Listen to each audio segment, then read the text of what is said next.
All right, and we're live with a very special Haute Living presentation with Haute Lawyer Michael Kosnitzky. Michael, we're super excited to have you here with us today. Thanks for having me. Hey, thanks for being here. So as we let our viewers all kind of tune in and join us, can you tell us just very quickly what your biggest takeaway has been through the past several months going through the pandemic and COVID? Sure. First of all, I want to thank you all for having me. It gave me an opportunity to comb my hair, trim my beard, and put a jacket on. So if nothing else, that is appreciated. So my biggest takeaway was how quickly my clients, my firm, my family adapted to the changed circumstances. I'm a person that travels a lot. I have a New York Times did a story about me a number of years ago about a frequent flyer. They used to have a column called Frequent Flyer, and I do a lot of traveling. So this has been the first time in many, many years where I haven't been traveling a lot. I have done a few trips from our home here in Aspen. I'm normally in Miami or New York, but I've been mostly in Aspen, Colorado. Not more than 183 days because good tax lawyering would not allow me to do that. But I have been mostly a traveling person. So I think the biggest takeaway is that adapting to being in a fixed location, and it's worked out pretty well. It'll certainly inform my work schedule in the future. What about the firm as a whole? Well, I'd say the firm adapted very quickly. Also, it has a very robust administrative staff, very professional. The firm has offices all around the world, and many offices, most offices in the United States, but all around the world. And coordinating that process of getting people to work from home. Our productivity, I thought, would be way off. It hasn't been. So the firm really has adapted, I think, well to this environment. I think this is going to be the challenge of law firms in the future, where they really need to have all that office space and have personnel at different locations. I think, look, I think face-to-face is great and very important, both in terms of collegiality, talking to other lawyers, brainstorming with them. Nothing's better than being across the table or at lunch with somebody, client or another professional. But I think that we've adapted well. I think the question is whether or not people go back to the way things were, or they're going to adapt this as the way of going forward in the future. Thank you very much, Michael. So we're going to go ahead and begin. Again, thrilled to have you here with us. I'm our Senior Vice President of Haute Media Group, April Donelson, and we have Kendall Fergusson from Haute Lawyer. We're all thrilled to be here. Michael Kosnitzky, co-leader of Pillsbury Winthrop's private wealth practice, advises some of the world's most well-respected individuals, families, and privately held businesses using a holistic risk assessment approach to the law. Michael has been recognized as a trust and estates trailblazer by the National Law Journal for his focus on where IRS policy is going and not necessarily where it stands today. Michael, who is also a certified public accountant, is a prolific writer on diverse tax topics. He is co-author of 2 treatises on S corporations, the S Corporation Planning and Operation and the S Corporation Answer Book, both Walters and Clearwater publications. Michael, thank you again for being with us. Happy to be here. So let's begin. You've been writing and lecturing over the past year or more about the cusp of change. How do you define it? Oh, good question. So cusp of change. A cusp is a transition point. And my role as co-chair of the private wealth group at Pillsbury, Winthrop, Pittman, is to represent ultra-wealthy individuals and families, family offices, and to assess risk for them. That's really what I do for a living. That includes income tax, estate planning, generation skipping, potentially a wealth tax, but it involves other types of risks as well to the wealthy. There are asset protection risks, there's governmental risks, there's all kinds of risks. So our practice is not simply tax. Although I'm a tax lawyer by training, that's not all we do. We buy aircraft for people and families. We buy yachts. We engage in art purchases and transactions and other collectibles, all kinds of things that touch the wealthy. The wealthy is a practice area for us. So my job is to assess risk And what has happened in the past is that people have been caught on what I call the cusp of change. They get into the, and unfortunately been caught in the tsunami of change. And I give some examples about that in an article I wrote on this topic. This talk today is based upon an article that I wrote in June for a financial advisor magazine that's been kind of revised and updated for you all and has been posted on the website. But it deals with the cusp of change, and it talks about several different examples of that. So, and then it talks about what things we might project into the future and plan for in the future. So I talk about several different examples of that.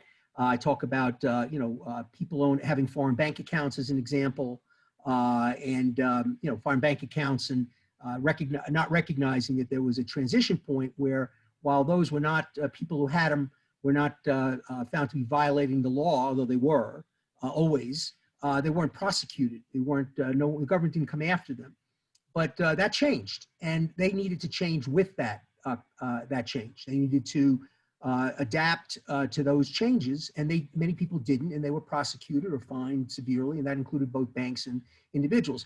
I didn't talk about it in the article because it actually was cut out of the article, but I had a whole section on Me Too, behaviors that were the, quote, madmen behaviors, not acceptable anymore. They became criminalized or quasi-criminalized. And I talk about Michael Milken, who's one of the great financiers of all time, that kind of got caught on the cusp of change. So the idea is that there's going to be a transition point for our clients. And the idea is to find out what that is and to adjust and to identify it, and not to kind of sweep it under the rug or act like it's not going to happen. We have to be realistic about those things. And we're right now on the cusp of change. And so the article and this talk today, Q&A today, addresses those sort of situations. Thank you so much, Michael. Kendall, over to you. What do you expect the main changes in the law during the coming years that will affect your affluent clientele, positive or negatively? Well, good question. Okay. Again, addressed much in the article that you have posted up and also in the previous publication of that article. So there are lots of changes. Let me focus a little bit on tax law changes. So under current law, I'll try not to get too much in the weeds and just give you kind of a broad brush, but under the current law, there are really 4 different tranches of tax rates. For long-term capital gains and dividends that many wealthy people have, that rate is 24%, approximately 24%. That's a 20% capital gain rate and what's called a 3.8% net investment income tax rate. And then there's another rate for what would be other types of income, and that's about 41%. So that rate is the 37% maximum rate, and then a 3.8% net investment income tax or Medicare tax takes you about 41. So the arbitrage between those two rates, the 24 and the 41, is 17%. So there's a gap between the two. Therefore, you try to structure things that push that into that direction, into the lower tax direction. There are other rates too. There's one 29.6% for certain types of flow through business income. And then for collectibles and artwork, you pay about 32%. What the changes that likely to occur in a change in administration, and by the way, I think many of these changes will occur whether or not the presidency changes. Likely it will, as we sit here today, likely when we can talk about how I prognosticate that into the future. But if the Senate changes and the presidency change, then very likely these changes will occur, and they can occur quite quickly. They can occur really retroactive to January 3rd of next year when the 117th Congress meets. So these changes are the ones I'm speaking to. I'm speaking to proposals from really the Democrats, which would be, again, a cusp of change, to plan for those things. So those are the current rates now. Under Biden's proposal, if that is adapted, that rate will go up to really 20% higher, about 44% on capital gains and qualified dividends. So that's a sizable jump in that taxation if you have more than $1 million of revenue a year in taxable income a year. And that includes both from the sources like capital gains and dividends, but also from other income. So that'll jump up. And on the other side of the fence, if it's from compensation under Biden's proposal, it'll jump up to 55 or actually 56% because of those changes. And the significant change is that if you're making a certain level of income, you will not get the capital gain arbitrage. And if you're making a certain amount of income for more than $400,000 a year, you're going to be taxed at your another 12.4% for Social Security. Right now, the Social Security tax of 12.4% is capped at income of about $138,000. So you don't pay Social Security on your income, on your salary and compensation income, only up to $138,000. Beyond that, you only pay a 3.8% potentially Medicare tax and extra Medicare tax. So this 12.4% under Biden's proposal will apply for anyone who has income above $400,000 a year. That would drive that rate that previously was 41% to about 56%. The other major changes, so that's a sizable, jump in 15% increase in that rate. So that's one of those are the income tax changes. The other changes relate to estate tax. Under the last tax go-round, the 2017, an extraordinary thing happened. People were allowed to give away, couples were allowed to give away more than $23 million in total during their life, and not have to pay gift or estate or generation skipping tax on those amounts that they gave away. Normally, that would be taxed at 40%. Likely, that's going to go away. That's going to go away no matter who's in office, because we have a situation where we have to make up for deficits from the pandemic, but likely go away. It's scheduled to go away in 2016. It might go away earlier than that in next year, and maybe even early next year. So those are the two big changes. And then finally, I would say there's a strong possibility of having a wealth tax. Prior candidates have proposed that. Bernie Sanders proposed it. Elizabeth Warren proposed it. A wealth tax. This would tax people's wealth. This is separate from an income. It's separate from an estate tax. And this is a wealth tax. So there have been proposals for a wealth tax that's floating around. It can start as low as $16 million of net worth. There's also something called a Wyden proposal. Senator Wyden from Oregon is the ranking member of the Democratic Party on the Finance Committee. They drive and create tax legislation, initiate it. If the Democrats control the Senate, they will likely take up Senator Wyden's proposal. And the effect of that would be that you'd be taxed on the growth in your assets, at least marketable securities under the current proposal, whether or not you sell them. So if you bought assets for $1 million and they increase in value at the end of the year to $3 million, you'd pay tax at that 44% rate I just talked about on the $2 million increase, even though you didn't sell the stock. So those are the main things. And then I would just say the other thing about the Biden proposal that's kind of quasi-income tax, quasi-estate planning, is that under current law, when you die, you don't pay income tax on the growth. So going back to my example, if you bought stock for $1 million and at death, they were worth $3 million, you might have an estate tax on $3 million, but you didn't have an income tax on that $2 million of growth. Under Biden's proposal, you would pay tax at death on the $2 million increase, and I presumably after the deduction of that tax, also pay an estate tax. So those are the current law changes I see that are floating around that are specific. There are other ones that are less specific that we can chat about, but the ones that look like they're in play are the ones I just mentioned. Thank you, Michael. And you actually answered our next question. So I'm going to take the question following. Retroactive taxes going there, good or bad? And how are you preparing your clients to lower expectations and exposure? Yeah, another good question. So look, here's the thing. What will happen, what can happen if the Senate turns Democrat and the presidency turns to Biden and Harris, then these changes can happen quite quickly. And what people don't, I think, appreciate is that those changes can be retroactive to January 3rd. The 117th Congress meets January 3rd. And then the Congress will debate, right? It'll go, the Finance Committee will actually initiate, legislation will be initiated on that date, but not passed on that date. it could be passed later on in the year. So there'll be normal debates and there'll be hearings about this, and as they normally take place. But when ultimately enacted, can be retroactive to January 3rd. People think, oh, I have time to react to all this stuff.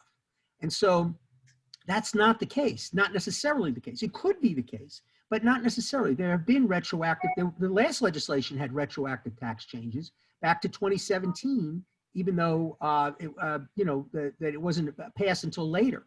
And so this is a strong possibility. Now, it could be challenged on various grounds, some of which are addressed in the article about how retroactive tax legislation could be challenged. But look, we're dealing with legislation right now that's being challenged constitutionally.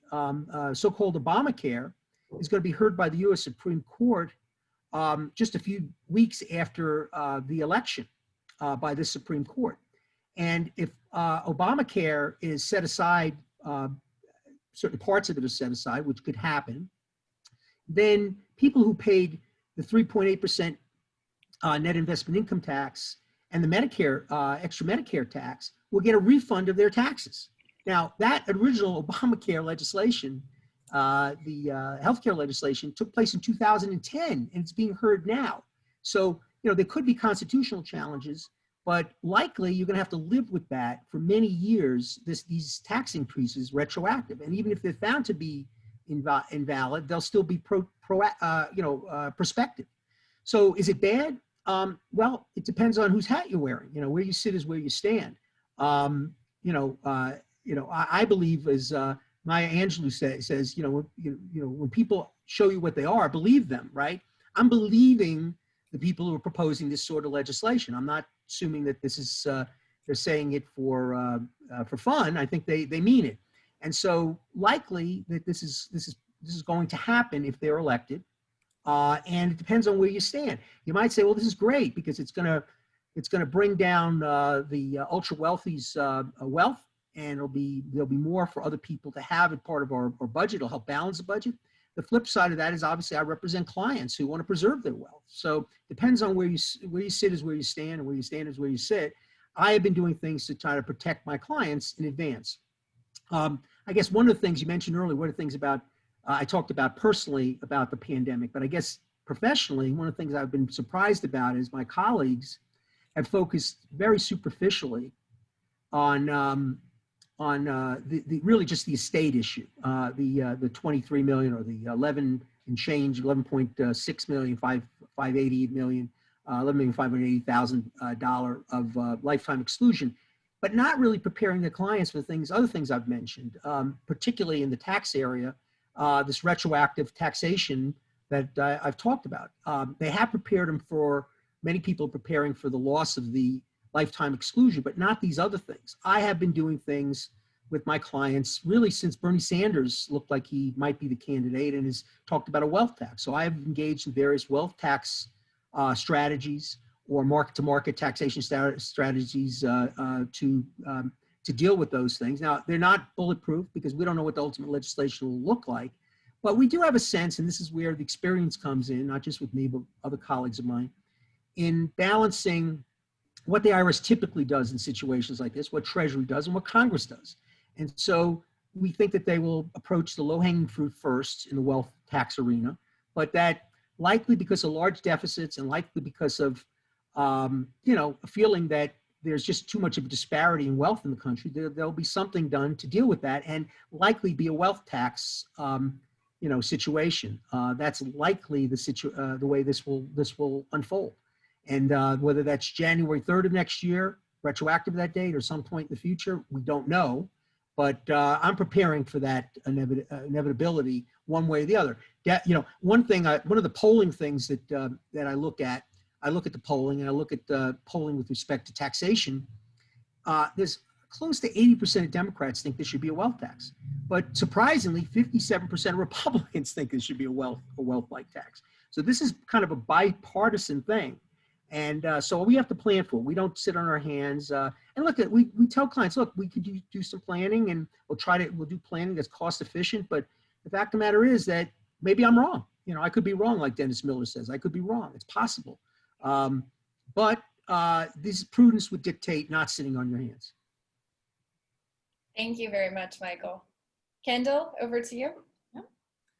Please compare and contrast the tax plans that would be implemented by the eventual winner between President Trump and former Vice President Biden. Wow, I've covered some of that already, but I'll cover a little bit more. In a more nuanced way.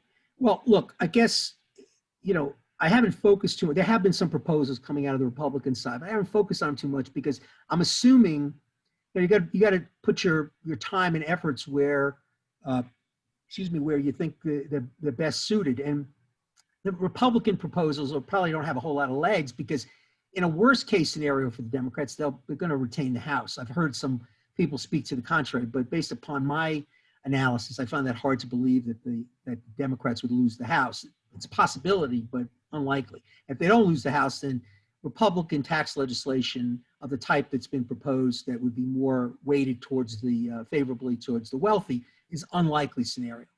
The Democrats, though, have proposed lots of stuff. I've mentioned quite a bit of it already, but I'll focus on just a few other points worth mentioning. One of them is also, I started to talk a little bit. I said there were 4 categories of buckets of income under current law, and I really addressed, I think, the income tax, personal income tax. I talked about the 2 buckets: the 24% bucket, which is the capital gain qualified dividend bucket. I talked about the bucket that involves other types of income. And I think I can, other income, which is the 41% bucket. And I covered that. And I talked about the changes getting to a 56% rate on compensation, primarily because of the Social Security tax of 12.4 that will apply on income now if you make more than $400,000 a year. Before it was capped, you didn't have that 12.4 on any income above 138,000. That's going to go away under Biden's proposal. That is clearly not part of the Republican proposal. But the big difference, I think, is going to be the arbitrage between, I didn't focus too much on this, between capital gain or qualified dividends and compensation income. Before I mentioned that arbitrage was 17%, it's going to go down to about 12%. So that's a significant reduction. And then the market-to-market taxation that Wyden is talking about, that's not in the Biden proposal, but that is in the senatorial proposal by Senator Wyden of Oregon. And that is concerning, and that is not in the Republican discussion. The one I didn't address was corporate taxation. There was a big to-do about reducing corporate tax rates. And as a result of the 2017 legislation that came in with the Trump era, that was reduced to 21%. That under Biden would go up to 28%. And again, none of these things I'm talking about, none of the personal income tax changes, the corporate involve state income tax. There's still going to be, on top of all these things, on top of that 56% I was talking about, on top of the 44% I was talking about in terms of capital gains and dividends, and the 56% on compensation income, you'll still be owing, if you're in a taxable state, a state that is state income tax, you'll still pay tax on what's left, or actually the full amount, but really what's left, at the state rates. But the corporate tax, there's much spoken about the corporate tax rate because the fact that U.S. wasn't competitive with other jurisdictions, and so other countries. And so there was a desire to reduce the corporate tax rate, which we did, down from, was it 35% down to 21%. And so that is a sizable reduction. It would go back up to 28%. So not quite as high as it was before, but that's a pretty significant jump and is kind of contrary to the worldview of us being competitive on an international stage. The one I wanted to focus on, though, is of relevance to many people in the private wealth arena, many of my clients. It's the so-called what's in Section 199A tax, or qualified business income tax, business income deduction, or Section 199A deduction.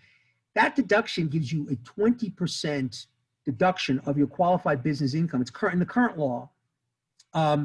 And so, in other words, if you made $100,000 a year of income in your partnership or LLC or S corporation, you only, if you meet the various tests, have to pay tax on, in the example, $80,000.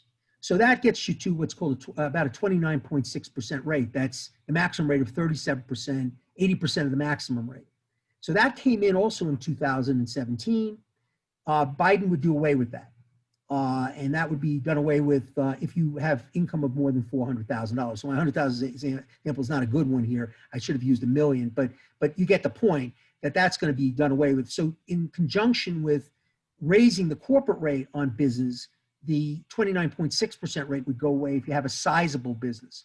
All of these changes, and the difference between Republicans and Democrats is that, the Republicans have viewed tax legislation as a means of stimulating the economy.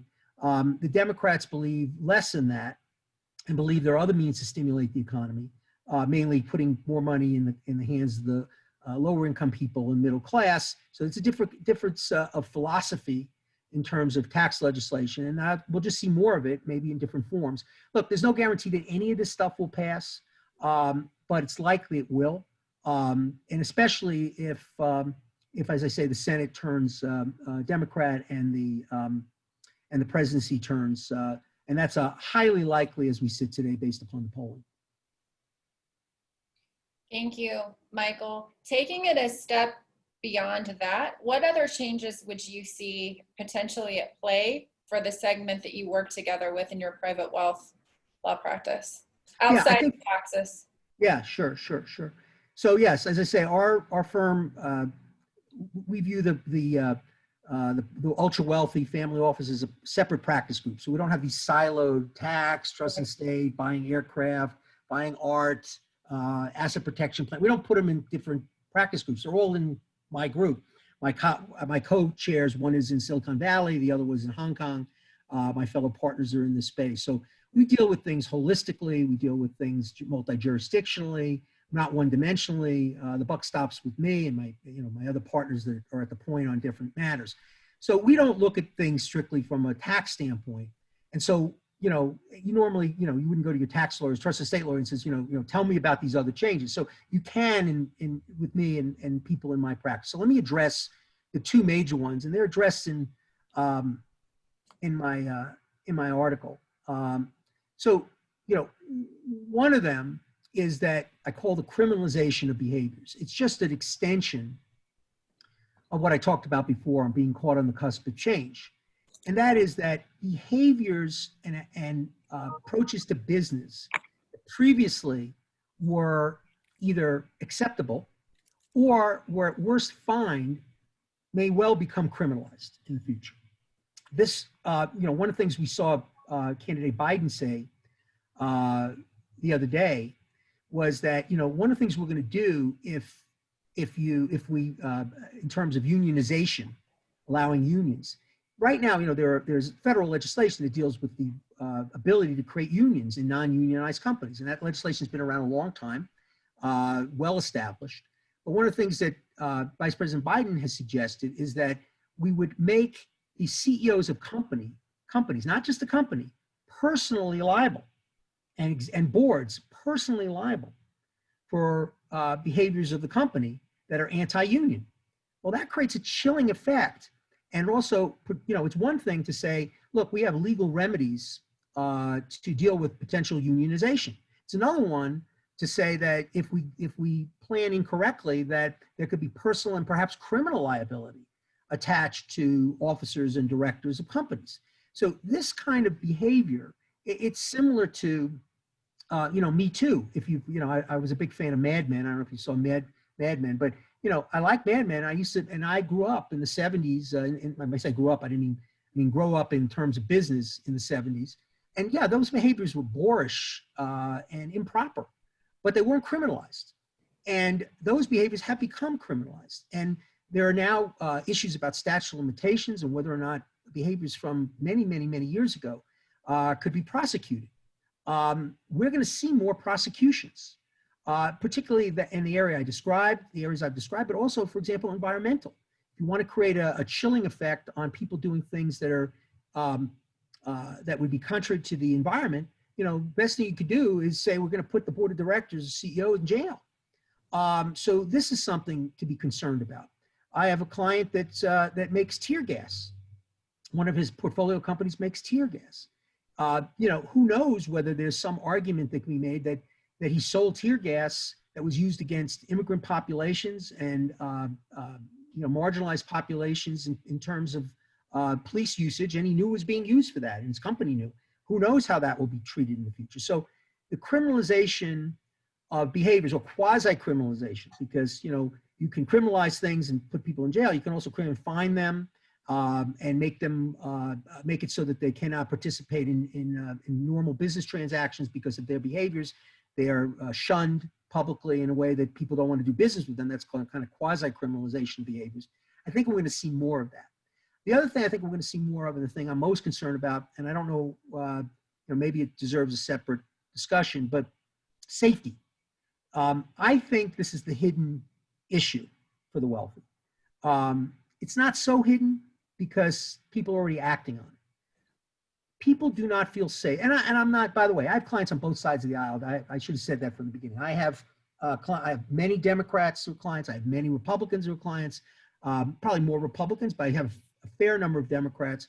I don't know, all have contributed on the Democrat side that I represent to Biden's campaign, but I had actually 3 clients of mine that were on Hillary's finance committee at one point in time. I don't think any of them are on Biden's finance committee, but they have contributed. I represent lots of independents. So this is not a partisan thing. But the truth is that, and I'm not trying to incite concern, but the truth is there's a safety issue. I don't think anybody thought that the NYPD was going to permit rioting on 57, that Chanel was going to be looted.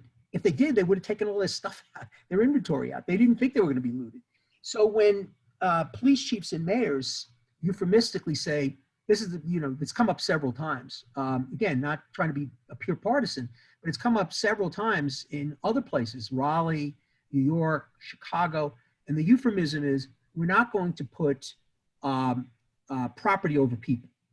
Meaning we're not going to put our police at risk of harm, and we're not going to put the protesters, or these are really not protesters, these are rioters and looters in harm's way. And so that is, and therefore permitting destruction of private property, not protecting private property. That is just, when you say I'm not going to put property over people, that's a euphemism for saying I'm not going to protect your property. And that's just a short jump from I'm not going to protect you. And you're seeing that, a big exodus from the big cities. Many of my, I don't have my type of clientele is I have, less is more. I have a few dozen clients. That's not what I had when I was practicing transactional tax many years ago. I have many more.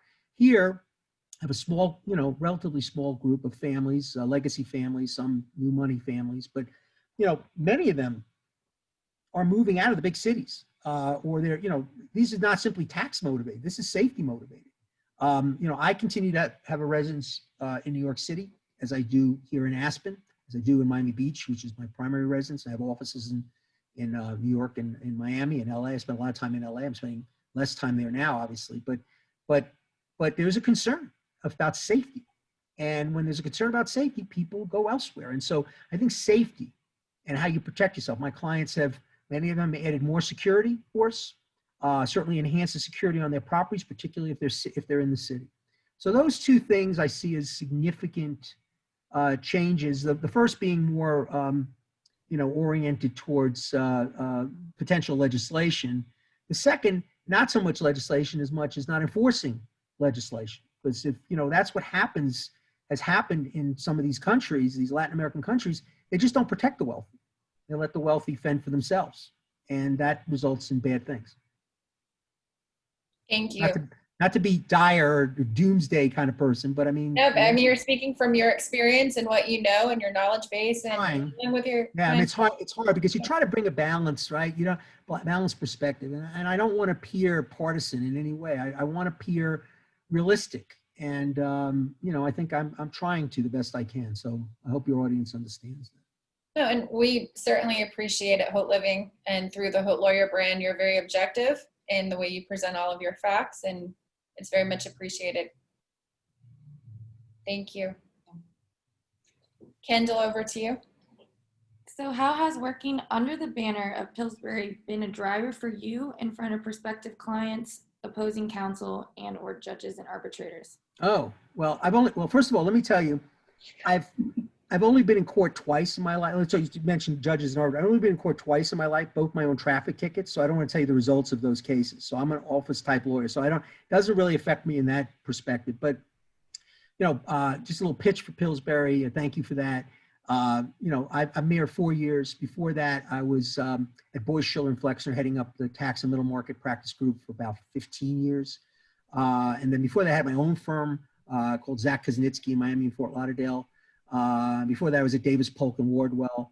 So I've been to different large firms, over the years, but big chunks of time. And I've been here 4 years. It's a great, iconic brand, 151-year-old firm. It's going to be around at least 151 more after I'm gone. They already represent, ultra wealthy people. I euphemistically call them the rich and the spoiled. They have to be very rich and sometimes spoiled. And have been doing it for 151 years. Some of the most iconic, it's an iconic firm with iconic clients. So I was very proud to be asked to join the firm with my team.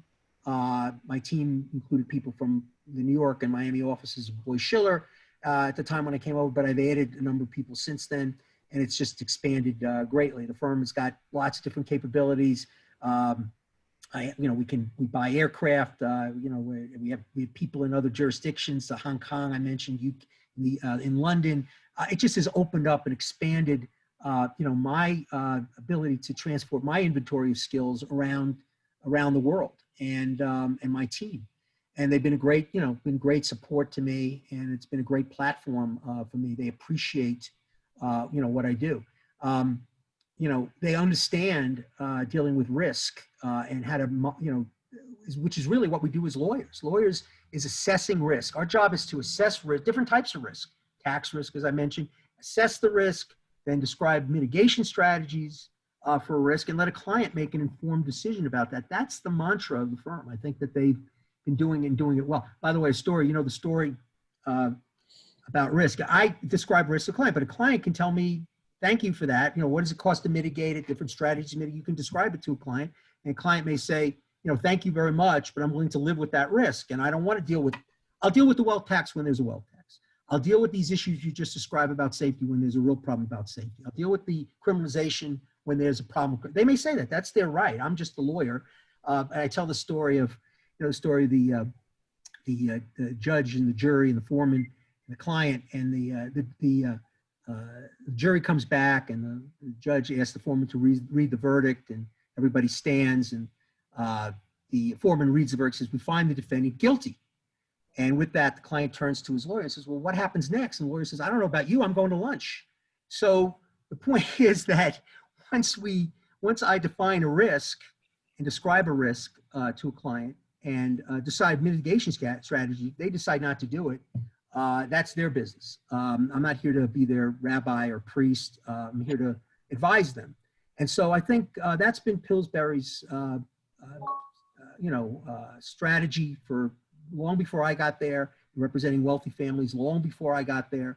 But they have the infrastructure in place to allow me to do what I do, I think, best. And I think, again, they're proactive, not waiting for things to happen, at least advising clients that way. And then not every law firm is the right law firm for every client. Some clients, even very ultra wealthy, will wait and see, have a wait and see approach. That's not my approach. I'm not the right lawyer for people who want to wait and see, because, I've seen what happens when you wait and see. Hope that was responsive. Going back to what you said, each individual, each client, they're all going to have their own risk tolerance, and it's managing that. Yeah. I'm sorry, say again? No, each individual, each client yes. of yours, everyone's got their own tolerance for risk. Yeah, and that's right. That information and Yeah. And I was going to add that, look, one of the things when you're, as I said, I don't have an open universe of clients. I don't add, if I add 2-3 clients a year, that's a lot because it's so much work about. And look, we do sporadic things for clients that some are kind of general counsel where we do everything. Some we do different things. Some have their own legal staff. Some have their own trust and estate lawyers, and we're just doing things separate from that or giving legal opinions. So we're not, we're not, simply only representing like as general counsel. We have other roles. But, you know, when you are involved with a family for many years, you understand their risk quotient. You understand their risk tolerance for different things. So it makes it easier. When someone just walks in and says, look, you know, come up with a, you know, wealth tax strategy or an estate strategy, and they're not as focused on the, with you with the big picture, it makes it more difficult. And you have to ask a lot more questions, and you have to really lay out all the pros and cons of every strategy. Whereas, you know, already you go to a client and you know from past experience, you still present it, what their you know, risk tolerance is. It makes it easier. Also, when you want holistically, the holistic approach to how we practice is very, very important, because when you understand everything going on in the family, in the person or the family, whatever you're asked to represent, whoever you're asked to represent, you see nuances. You look for changes in the law. You look for changes, like I say, changes in societal changes, and things you need to move. You know, I was talking earlier about the issue of criminalization, but even before all of this, right? Can a wealthy person be judged by a jury of his peers or her peers in a courtroom? Probably not. There's always been a preference against the wealthy. They can afford to pay the damages.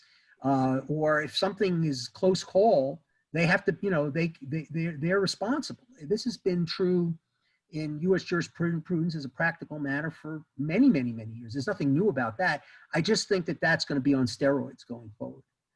Going forward, there is going to be a demonization. There's already a demonization of the wealthy, and there's going to be a further demonization of the wealthy going forward. And you know, if you acquired your wealth, you had acquired on the backs of the disenfranchised and marginalized. I think that's the trend. And anybody that doesn't see that trend, it doesn't matter whether you're Democrat or Republican, that trend is there. Now, it may be that President Biden, I'm sorry, Vice President Biden, sorry, Freudian slip, Vice President Biden doesn't agree with that. That's probably true. But there are other people in his party that do, and other people in this country outside of his party that do. So that trend will continue. So understanding risk quotient is extremely important. And also, you know, having a holistic approach and understanding all the different aspects of this and understanding where the world is going. Thank you, Michael. We have some audience questions. Sure. We're gonna open up into, what do you foresee ahead for taxes and tax codes when it comes to, you know, the multiple stimulus plans, PPP money that, you know, many businesses have taken? What's ahead in your eyes? So I've said, you know, in Miami, we've gone through cycles of hurricanes, right? And the cycles of hurricanes are probably illustrative of what we'll see with PPP loans and stimulus stuff. As you said, with hurricanes, I used to say it started out with, you know, some disaster like a hurricane, and then what we had was a lot of marriages and a lot of divorces during that period of time, and then a lot of prosecutions. So I think what we're going to see next go round is, especially what you're already starting to see it, particularly with the ultra wealthy, if they took money, they're going to be closely scrutinized. And I think the standard for PPP was 2 million, you know, where they're going to look at, but we don't know. There'll be audits, as that usually is when government money is spread around, just like there is when insurance money is spread around. And there will be a couple of things. I think there'll be prosecutions and examples made of people who took either PPP money or it's the market, the other money, market, or SBA money. You know, most of my clients are not taking that SBA money. Most of my clients aren't obviously taking PPP money because it's too small and they didn't want to be involved with it. And even if they were technically eligible for it, my general advice was to stay away from it because you made yourself a target. You know, some billionaire who has some small business that's able to take that, the argument is he or she could have loaned money to the business, and therefore they didn't need it. They were in dire straits. Some of the larger sources of money people are borrowing, the government supported likewise. They're going to be close scrutinization of the documentation and on those loans, especially if any of them go bad and the government taxpayers have to come in and pay the money because I think the banks only pick up 5% or something of the risk on those loans. So, you know, I think that that's the next cycle of things. I'm not sure of the whole question. Can you repeat the question again? I think I spoke to the Sure. PPP, but Yeah, what you foresee ahead in terms of tax codes, oh, tax stimulus. implications. Yep. Yeah. What we saw. Stimulus. Yeah. So the CARES Act that we saw liberalized a bunch of different things that came in the 27th Act. One of it is the, you know, there was a limitation on called the excess business loss rule that came in the 2017 Act, and that stopped you from using business losses against capital gains and dividends and interest type income. You couldn't offset it. So classic example in a family office is somebody buys a new Global 7500 for, you know, $70 million, and most of their income is generated from capital gains, dividends, interests, and similar types of derivative income. You can't offset that 75 million. You're limited to 250,000, 500,000 for a married couple against that income. CARES Act did away with that. It also liberalized net operating losses, able to utilize net operating losses. So there was quite a bit of liberalization. I don't see any more of that on the horizon in a current pending legislation. I think that, you know, we will get to some additional stimulus package here. But again, that stimulus package doesn't affect most of my clients in terms of their businesses. Many of them, their businesses are doing just fine. To the extent that they're not in need of a bailout. It does affect some of my clients in the sense that some of my clients are senior executives of public companies, and we do, you know, executive comp related work for them and structurings and so forth. And it does affect my clients in the fund arena who have portfolio companies. So those things come into play, but not directly, or family office type investments in operating businesses. So I don't know what the ultimate legislation. I haven't really focused too much on the pending legislation that both Democrats and Republicans have to agree. I think it was taken off the table. Now it's back on the table. But I'm not seeing more tax-driven legislation on the horizon. And if I'm wrong, somebody will let me know, I'm sure. Thank you very much, Michael. Moving on to the next audience question. How are you best protecting your clients from black swan types of unexpected events? Well, they're black swan. I don't know about them. I mean, so I have some general mantras that are big picture. And again, this is when you represent people holistically over a long period of time. So it doesn't mean I'm prepared for every black swan event. Anybody who says they are is lying to you. Okay, that's why they're black swan events. A few years ago, there was an article that I was quoted in, I forgot which financial, it wasn't a tax article. It was on, where they talked about black swan events and what you need to do. And I'm going to give you the same answer. So I have a few of them. Number one is, you know, protect yourself, protect yourself, protect yourself. Take the extra step in structuring things in ways that give you that added protection. For example, I mean, it's a silly example, and I shouldn't even have to talk about it. In a family office environment, we structure family offices in a tax optimal, income, gift, estate, generations, tax optimal way, and asset protection optimal way. That's what we do for a living, one of the things we do, and then we deal with the different, you know, private equity investments, whatever the client is doing thereafter, and portfolio investments in family office. But, you know, when we do them, we put them in different cubby holes depending upon the nature of the risk. And some people say, I don't want to do that. Why do we have to have, you know, 20 different entities? Well, I think it's important, both in terms of exit strategy, but also in terms of liability protection. If you're taking a portfolio investment, making a chunk, 10% stock in a company, you get a board seat, you know, that's a different investment than a purely passive investment. If it's a flow through, it's a different risk quotient. So slicing and dicing and trying to limit risk every time you can, you try to do, and to limit exposure so that assets are protected and not, if things go poorly in a black swan event, that you're not exposing all of your assets. So I think that's really important. I think spreading the assets around. I'm not a financial advisor. I don't try to be. It's not my role. I'm just a lawyer. But I do mention to clients, and I do involve clients in legal aspects, or I am involved with clients in legal aspects of diversification, single stock risk, single investment risk, family-owned businesses, hedging those risks, very, very important to do, and to spreading that risk both jurisdictionally as well as in business sector spreading those risks. I'm not the person to tell you how to do that. There are people who are paid and professionals who do it, but doing it is very, very important. People fall in love with their business and fall in love with the strategy. And, there's those strategies we found out from the pandemic, some of those businesses didn't fare very well. Someone who has a restaurant empire is not doing very well right now, okay? And so it pays to diversify. And then also in terms of planning, don't make yourself a target. One of the things we saw, I talked earlier about risk and assessing risk and cusp of change.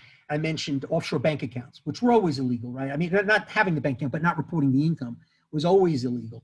If you didn't report the income, that was never okay, but it wasn't prosecuted, right? But when the government decided to go after people, they went to Credit Suisse and UBS. By the way, I do business with both of them now. They're great institutions. But the first doors they knocked on were UBS and Credit Suisse. Well, they're targets. Different strategies I deploy now, like private placement life insurance, other wealth tax protective strategies that I'm deploying and have been since, as I say, Bernie Sanders has been in the race and talked about a wealth tax. I prefer to be not on the radar screen. I like to be below the radar screen. I don't like, I'm not flashy. I don't normally do these. I think I told you when you asked me to do it, I think it's the first one I've ever done. I told you I was on CBS News a few years ago I represent lottery winners. And so I was on the news talking about lottery winners. I've represented several over the years. In fact, the largest one at one time was the largest one. It may still be the largest one ever in New York, but it was at that time the largest one ever. It sounds like nothing now. It was only, I think, 280 million back a number of years ago in the 2000, early 2000s.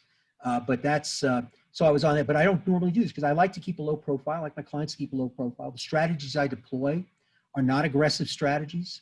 They're strategies that we stand behind, give legal opinions for, or if we can't because of the constraints on legal opinions in the Treasury regulations, we explain what those risks are. We don't take aggressive positions. We piece together a lot of what I do is some of it is bespoke, some of it is one-off, but most of it is established strategies that are pieced together in different ways and differently than what other people do. So I hope I've answered your question. You answered that question very well. Thank you very much, Michael. A final audience question. How big would a company need to be in order to fail under the umbrella of that quasi-criminalization that you spoke of? Well, I don't know. The answer is the government makes examples of small players. I've had, as a courtesy, because I obviously the people I represent can afford to pay my fees, but I have, as a courtesy, represented tradesmen in criminal matters, criminal tax matters. It's counterintuitive, but the government tends to go after smaller players than larger players. The classic example of that was the RTC days, and then most recently the last cycle of bank failures and takeovers. The regulators pick on the smaller players. Why? Because the bigger players fight back. They have the resources to fight back. I won't mention his name, but he's a client of mine. Fought the government for many, many years, a billionaire client of mine, fought the government for many years on principle, ultimately resolving the case. By paying, he had to pay several $1 million in fines, but originally they were going to criminally prosecute him. And he fought. Now, most people couldn't have afforded to fight. So I don't think the assessment, I think it's counterintuitive, but the assessment isn't, what risk do I have? Am I too small for the government to come after me? It's the government comes after small players to make examples of them. They're easier to win. Then when those go on the books, either the court case comes on the books or the settlement ends up in a SEC release, it's usually a smaller player. Now, nowadays, that's not as true because you do see large settlements, but relative to these large companies that are paying several $100 million of settlements, it's still small on their balance sheet. It's not even a rounding error on their balance sheet. So, I think everybody's at risk. I think you shouldn't be secure in the fact that you think because you're small, the government won't come after you for bad behavior. Or what they perceive as bad behavior, or as what was bad behavior now criminalized behavior. And so you have to, look, and I besides, back in the day, I was also a bank chairman. I've not just been a lawyer. I've had businesses myself, and I've hired lots of lawyers.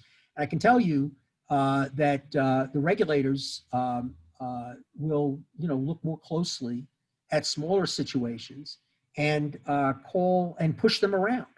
And that includes the IRS, SEC, FDA, FAA. Don't be surprised. Now, in terms of collecting money, many times the government goes after larger players and collecting money. And I think that should be the refocus of the IRS, by the way, looking at the larger play. And they are, by the way. The IRS has announced, I think, 1,400 or 1,200, 1,400 audits. I have 2 in the pipeline of the ultra high net worth group, from the ultra high net worth group. They just announced them just a few weeks ago. This is not a change in administration. This is the current administration, coming after the ultra wealthy. And the concept being that if you audit the ultra wealthy, there's more money to get for the fisc, more money to get for the government and to pay our bills and to reduce the deficit. And so there'll be more of that on a pure money basis. But I don't think there's going to be more on a prosecutorial basis between big and small. Thank you very much, Michael. And thank you so much for all of your time with us today. Is there anything, looking ahead, looking to the remainder of 2020, the start of 2021, outside of this and taxation and tax laws, anything that you would want to leave us with? Sure, I will. I was hoping you were going to ask me that.